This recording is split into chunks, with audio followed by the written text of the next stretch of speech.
Lounge is brought to you by Flightline Financial, pilots helping pilots with their financial needs, and Lexard Capital Management, a real estate private equity firm.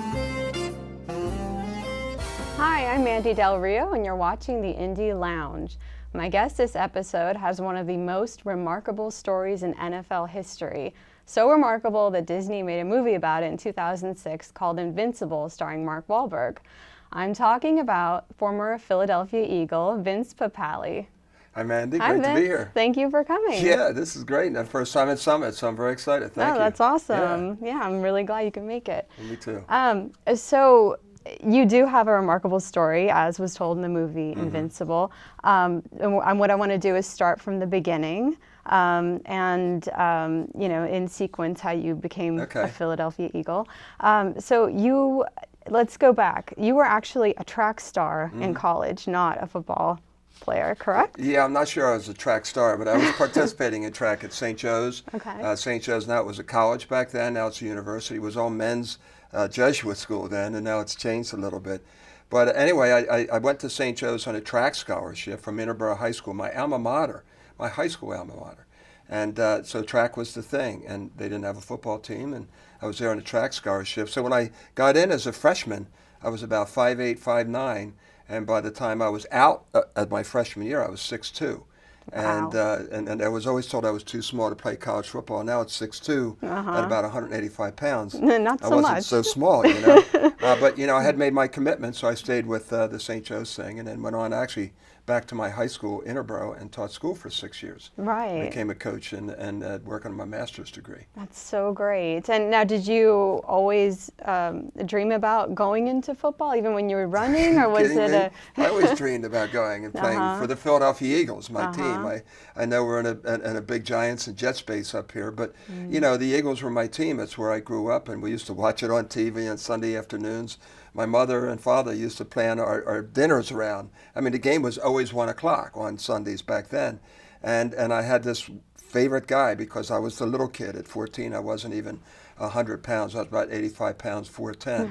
And Tommy McDonald, number 25 for the Eagles, who we talk about in the movie, was my idol. And I just dreamed that someday I'd be like Tommy. And then when I played high school football for my first year, my senior year, I tried to get 25, but I couldn't get it. But I had my shoes just like Tommy McDonald's shoes. And the cool thing is now he's my buddy, and we're part of the same fraternity, the Eagles fraternity. Kidding. Oh, yeah. Oh, isn't that funny how life works out like that? that? Yeah. That's 6 degrees so of separation. Cool. Yeah, it's as cool as it gets. It is, and it makes you wonder, when things fall into place. Gosh, it's kind of like destiny, Well, there is the master plan up there, they say, and I firmly believe that. So, so I got to know Tommy, and we're part of that. And that was maybe for me, believe it or not, aside from making the team, Andy, I think that was one of my highlights, was to get to meet a Tommy McDonald and a Chuck Bednarik and all those guys that were idols of mine when I was growing up, and now I'm their friend. And Tommy Brookshire was really cool. Oh, that is so cool. Now,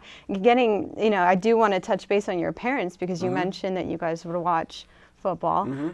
Your parents are pretty remarkable people. Am I wrong about that? No, they were very remarkable. They both passed, but they're smiling and they're looking down. I know.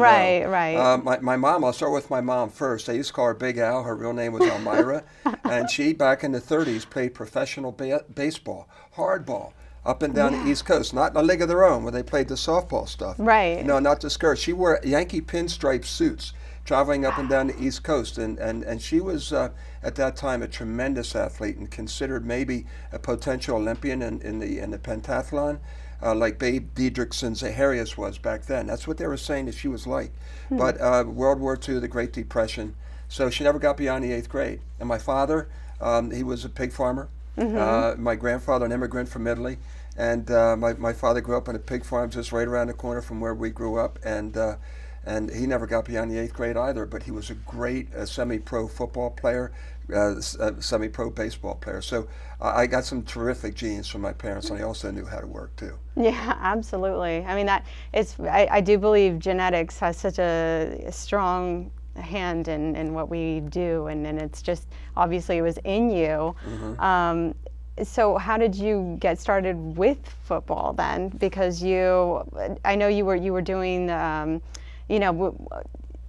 you were doing like the outside, like playing football and things like that with friends, but how did you fall into football? I just want to ask you. Well, football was always the sport for whatever reason, and I tried to play them all. I played baseball. We didn't have soccer too much back then, and of course basketball, but it wasn't a really good place to play. So it was always baseball and football. And then my dad became my first Little League coach. And I grew up in a housing project. And the housing project was built in a circle, basically, on a former golf course. And the backyard that we all shared, a common backyard, was a fairway in the golf course with trees on either side. So, you know, that's where I used to do my backyard stuff, but evolved into Little League, where my dad started the team so that I could play. And then from there, of course, I played a little bit of junior high school football in 9th grade only. And then they told me I was too small to play high school football until my senior year. And then this man had a tremendous impact on my life, George Corner, my coach. He says, come on out for the team. And by coming out for the team my senior year, just totally changed my life. Just took it from A to Z, where I am now. I would never have gotten to where I got if it weren't for, aside from my parents, for this man, George Corner, who was just my savior, my mentor, and many, many times a surrogate father. Wow, that's awesome. Yeah, pretty cool. That is really cool. Now, did he get you to how did you get into the Philadelphia Bell? Well, you know, I always had that bug, so now I'm teaching school at Interborough, my alma mater, 6 years. I've got the decathlon bug because I was a pretty decent athlete. So I took a shot at trying to get into the decathlon Olympic trials in 1972. I was at the ripe age of 26 at that time, and I couldn't get into the trials for whatever reason. There's a lot of politics involved, so it was nasty, and I'd rather not talk about it. But and so I sort of got ticked off, and I was playing in these rough touch leagues that you see all the time, you know, in a movie with Mark out there, you know, in the sandlots. That's what I was doing. Yes. In addition to coaching and also working on my master's. And then after I couldn't do the decathlon thing, I said, you know what, I'm going to play semi-pro football. Why not? Everybody's busting me. Oh, you know, you can run past this guy, you can run there, but you don't have any guts to play semi-pro. You're not a real guy, you know. So I took a shot, and I played in the semi-pro league, and when you know, I got noticed by somebody that was involved with a new league that was folding called the World Football League, and they were bringing a lot of NFL players over, and the new franchise was Philadelphia, the Philadelphia Bell. And ironically, the tryouts were right around the corner from where I live right now in Cherry Hill, New Jersey. Oh, no kidding. And they had about 600 guys there, and out of those 600, 2 were left standing, and I was one, and another guy, Dennis Lazzi from Notre Dame, and we wound up making the team after several tryouts after that. So now I'm 28, 29 years old, still teaching, but I'm going to take a run at this, and but still never think I'm going to get that shot in the NFL. I figure, this is it, you know, this is as good, you know, and I'll get through this. And then after it falls, I'll go back to my teaching job. And then Dick Vermeil rolls into my life in 1976, and that changed everything. It sure did. You should feel so good. I'm sure it was just overwhelming, and it's something to be absolutely proud of. I mean, that's just amazing, especially, you know, people were telling you, you don't have a shot. It's like, really? I kind of do. Well, yeah, you know, that's what you call when you get the last laugh. Yeah. When people tell you that you can't do it. And I speak a lot now, and I talk about that. You know, why do people tell you that? And a lot of them, some people just don't have the guts, I should say, to get out of their comfort zone where they're challenged. That's and they right. just like living in their own little sphere, you know, their little bubble world. Yeah. And the only way you're going to get successful and do anything, and I think have any self-satisfaction, is to go outside. And Janet, my wife, and I feel the same way. And we feel that you just have to go out your comfort zone, and then you're going to expand yourself. And I figure, what the heck, I got nothing to lose. If I don't make it, I'm going to get my teaching job back. It's as simple as that. That's right. And you've got one shot, and you might as well go all out. And I want to talk more about what you were doing, and we'll get into the film during the next segment. We're going to take a quick break. Okay. So stay with us. We're going to take a quick break. When we come back, more with Vince Papale. People think I'm trash, but they're wrong. Today I'm just an aluminum can, but one day I could be a stadium.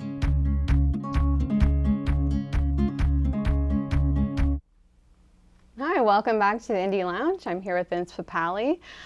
Vince, we started to talk about your career in the last segment. I kind of want to get now into the movie to make sure we cover everything. So this is this movie, Invincible, about your life, is just a true underdog, amazing story. And I wanted to know, how did the movie come to be, first of all? Oh, Mandy, it is the underdog story, and that's what I like about it so much. Everybody loves the underdog, and when I get out and talk and I'm speaking to people, I said, the movie's all about you, not me, because we've all had that obstacle. I always call it the movie's about your Mount Everest. Whatever your Mount Everest in life is, whether it's a decision, an obstacle, a situation, anything you had to overcome, and you did it.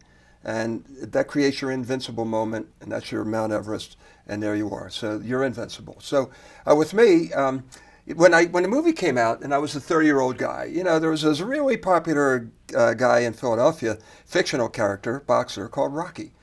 Right? Yeah. And Rocky's coming out in 1977. And of course, I came out of the closet essentially in 1976 as this athlete that's living his dream, just chasing his dream. So all of a sudden, I start becoming known as a real-life Rocky.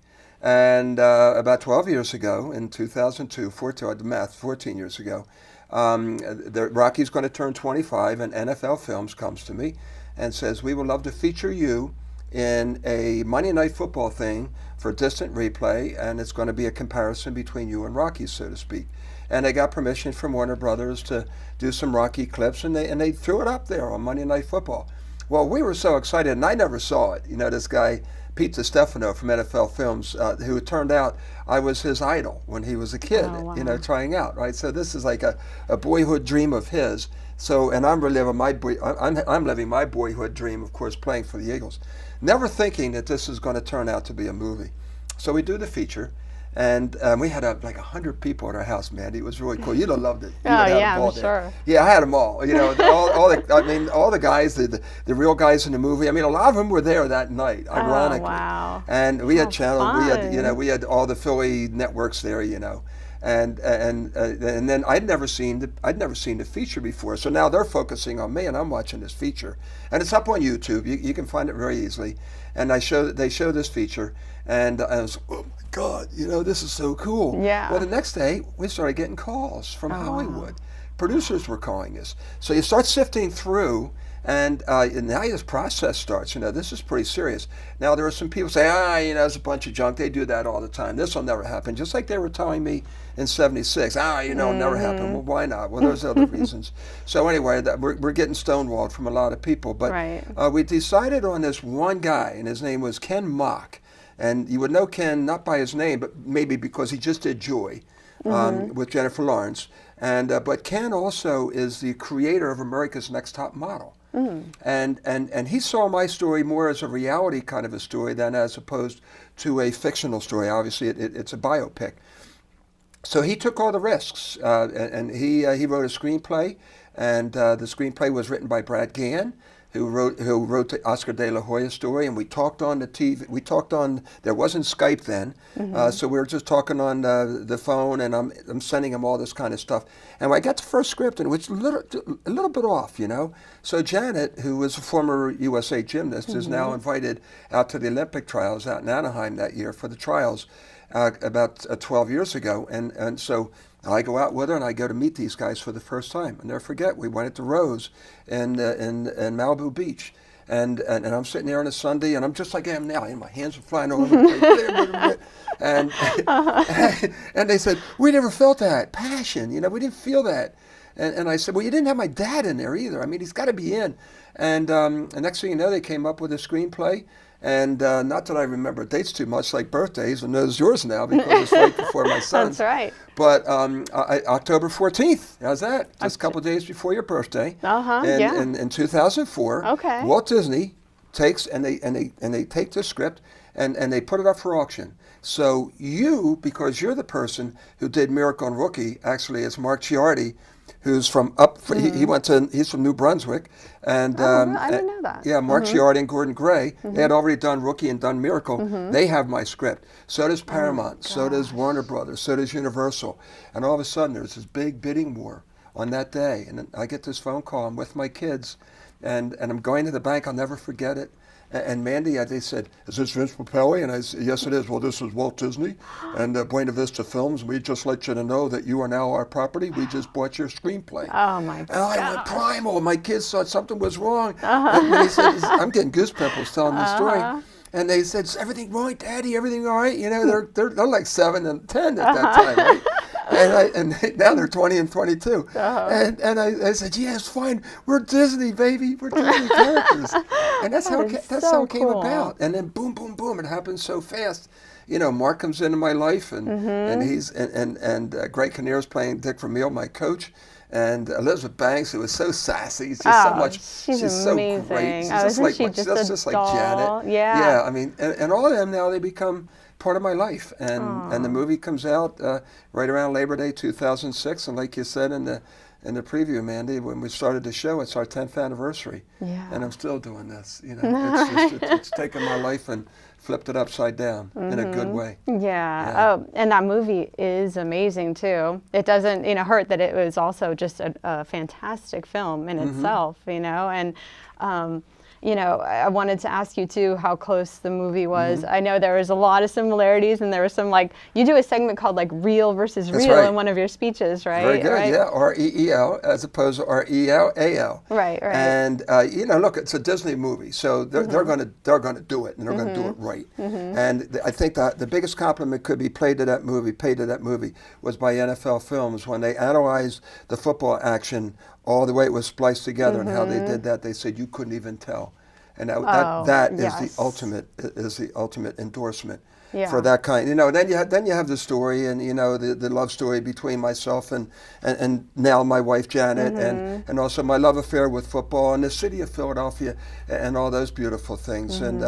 But look, was it a documentary? Yeah, and I always tell people, don't believe everything you see in the movies. I was just with Rudy Rudiger the other day, and I just laughed. It's come on, dude. I mean, I know you wrote it, but and it's the same way.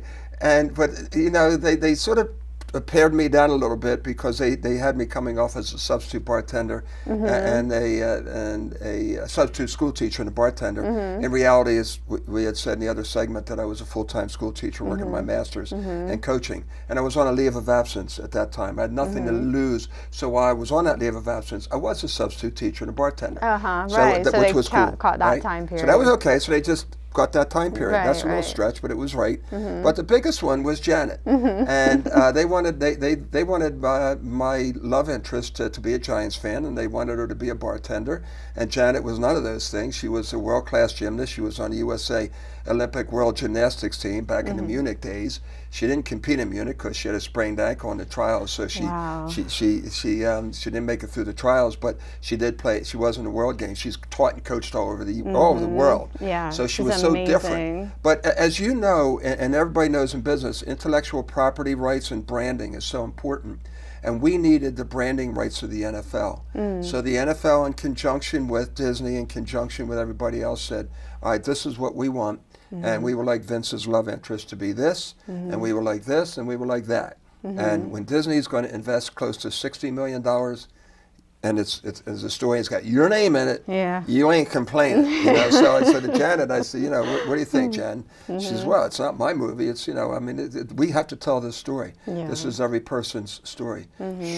She signed off, and that's awesome. As the rest is history. 10 years later. That is so awesome. Well, I can say safely that Janet is a beautiful woman who is played by a beautiful woman. And there's so much alike. If I'll send you when I get back, I'll send you side-bys of Elizabeth and Janet when they were the same age, and they look like they're twin sisters. Oh, I'm sure. I've seen. And just pictures. a team personality, like your personality. It's infectious.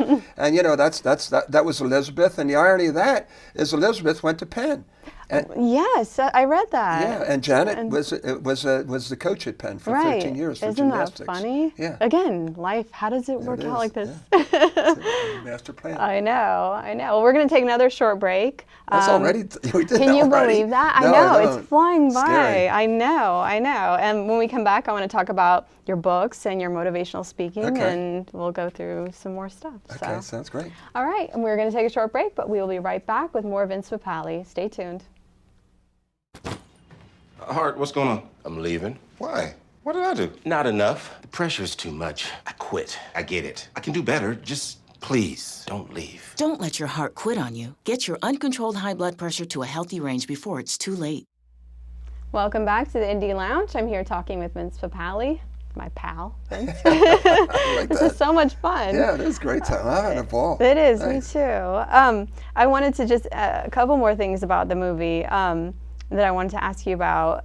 And the first thing is, when you guys, in the film, when you guys are out in the dirt lot, we talked a little bit about this before the show.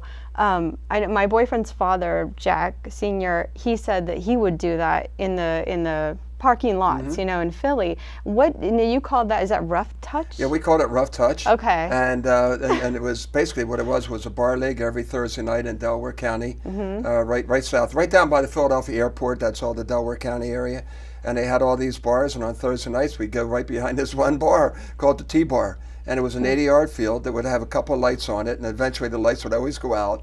And we'd have to come up and throw the car lights on and play these games. There was always an ambulance there. There were always cops there because fights were always breaking out. But after the game was over, it was bygones be bygones, and whoever won the game, we would go back to the winner's bar, but the losers had to pay. Oh, that's yeah, awesome. all night on them. And now I'm still teaching school, and this is happening on a lot of Thursday nights, where sometimes was Sunday morning.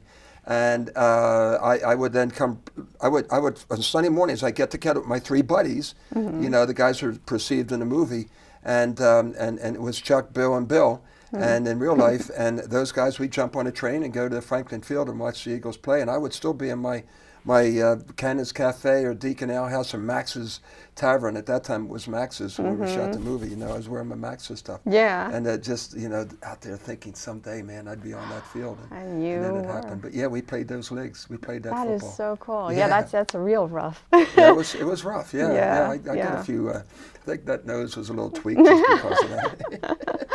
And then the other question I have, this is just a $1 million question here. You probably get this all the time. How do you and Janet think Mark Wahlberg and Elizabeth Banks did at portraying you guys? There's only two words to describe it. Three. They nailed it. Oh, that's They great. nailed it. Elizabeth couldn't have done a better job than Janet. They both got along great. We hung out a little bit with her. We actually got invited out to Hollywood for a birthday party after the movie, so I guess that says a lot. Yeah. And Mark, what can I say about Mark? He's family. That's awesome. And whenever he's in Philadelphia, he's always calling us, and we get together. And my kids were this big, and now they're that big, and Mark can't believe it. You know, my son towers over me, towers over Mark, and Gabriella. You know, and it's like just so family. cool. You know, and I see Mark and see how what an accomplished actor he is now. He's got a new movie coming out, Patriots Game, and we know what it's based on. It's a biopic. You know, it's a true story, and you know, he's just leaped. And the same thing for Elizabeth, you know, since then. We like to think that maybe Invincible had something to do with it, you know, because it was ran #1 in the box office, was so popular. And Mark's just a hardworking guy, an honest guy, you know, and same thing for Elizabeth. And also Greg Kinnear, who played Coach Ramil, you know, which is just phenomenal. Yeah, well, that's great. That is great. Such a great experience for you Oh, guys. yeah, for me, love to it. be in the same company with them. I mean, I had to get used to it a little bit, Mandy, you know. You know. I saw an interview you did with him. You interviewed Mark Wahlberg. It was great. Yeah, it's pretty cool. It was Yeah, that's really up on cool. YouTube Yeah, as I well. watched We did it on set. Yeah, it was a lot of fun, and That he is came so true. neat. You know, he talked about getting banged around, and he wouldn't take the body doubles, and there were 5 other body doubles out there. There were 683s on the gosh. field at any one given time. Yeah. And one was the real Mark Wahlberg. Yeah, oh my gosh. Yeah, that was the imposter. So. Well, he's a true actor. Yeah, he is. In every Yes, he sense of the is. word. Well, that's great. That's awesome. So let's get, because we're getting closer to wrapping up, it's just our time is flying. You have written some books, some motivational books that look amazing, and you and Janet wrote one together. So you want to just tell us about those books? Yeah, sure, that'd be great. Disney with Hyperion, Walt Disney with Hyperion Productions or Hyperion Publishers, wrote the first book, and it was written by Chad, and he's at ESPN, and this was the real story. You know, Disney asked me that, hey, listen, when you get out there and you talk, don't trash the movie. And I'm not trashing Disney. I would never do that. You can tell the real story, but we would also tell it when we'll write a book about it. So we did do that. So we wrote that book in conjunction with ESPN and also with Hyperion. And then Janet, because Janet's so accomplished and a great athlete, we wanted to try to come out with it. What's the formula for invincibility? So we wrote a book called Be Invincible, a playbook for reaching your full potential. Because we believe in, help somebody reach their full potential, catch them doing something right. So and it's 20 chapters of 20 things that we believe very strongly in. And each chapter is just a short chapter. It has an action plan for you to do, but also has somebody telling their story. And one of the best is Michael Ruzioni, the captain of the USA Olympic hockey team back in 1980. And he talks about not getting the gold medal, but how it got to the point where he got the gold medal. So that was that. So now Janet and I are collaborating on another book called Born to be Invincible, sort of along those lines, but sort of geared down now to the younger kids, the 14 to teenagers, and that sort of thing. So we're piecing that together. And in between, my teammate and my advocate out on the field, the white knuckle guy, Danny Franks, that says, hey, you got to read the knuckles. And we have a picture that's actually in the Hall of Fame called The Last Laugh. Danny Franks and I were collaborating on a book called The Last Laugh. Oh, that's and it's just going to be just a composite of a whole bunch of things. But now here we are, we're very successful businessmen, business people, business families, and we're going to talk about those formulas and bring other people in to help us out. So a lot of stuff. I got a TV show in Philly, and still on a speaking tour. You do motivational speaking all over the place, and charities are huge. It's nice to be in that situation. Yes, absolutely. Now, they can find all this on your website, and where your all your speaking stuff and all your books are there. And, everything's there. VincePapale.com. Real simple. Perfect. Yeah, just perfect. Just search it. Any search engine, pop right up. Yeah, and you also have an Invincible store, which is really cool. I love those pink shirts. I'm gonna get one. Yeah, they're pretty cool. Yeah, they're thermals. Really cool. Yeah, they work out good. They're really hot during the cancer. The cancer. What's on the tip of my tongue, where everybody wears pink for that month. Yeah, the breast cancer awareness. Breast cancer awareness absolutely. month. That's right. Yeah, so they're big then, and I'm a cancer survivor. I'm a colon cancer survivor. That's for over 15 years now. That's amazing. Yeah, Good for you. It's just, hey, look, it's all about getting screened. Yeah. So when I got screened, it saved my life. Yeah, and this is part of what you also talk about, and you're big on the troops and stuff like that, which I love. You gotta love our troops. I love our troops, of course. All for that. And just anytime I get that opportunity, I'll be flying right out next week doing something for law enforcement down in Florida. So I believe very strongly in those that help protect the American dream. Me too, absolutely. Well, I love your story, Vince. And what I really love is that you're using what you've learned and your experiences to send a message that people can do it. And I think, especially right now in this country, we really need that to be the message, and in our society. And it's all about working hard and never quitting, and taking chances to achieve your dreams. And I love that.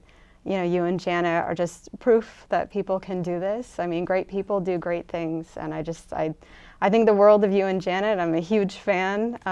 So I want to thank you so much for coming on today. We're going to have to wrap up, but definitely I want people to go to his website, vincepapale.com. And please keep us posted. I hope that we now have a friend in you. From here on out, because this was so much fun. It was fun. Yeah, it was worth the trip up. I had a great time. Thanks, well, thank Mandy. you so much. You're welcome. Thank you. Good luck to you as well. Thanks. Thank you. Yeah. Well, that concludes this episode of the Indie Lounge. To find out more about us, including our TV schedule and previous episodes, please go to indieloungetv.com. You can also find us on Twitter, Facebook, and Instagram at Indie Lounge TV. A huge thank you to Vince Papale and his lovely wife, Janet. Even though she's not here, I'm sending a thank you. And we also want to thank our amazing sponsors who help make this show possible, Flightline Financial and Lexer Capital Management. Thank you for watching, and I will see you next time on the Indie Lounge.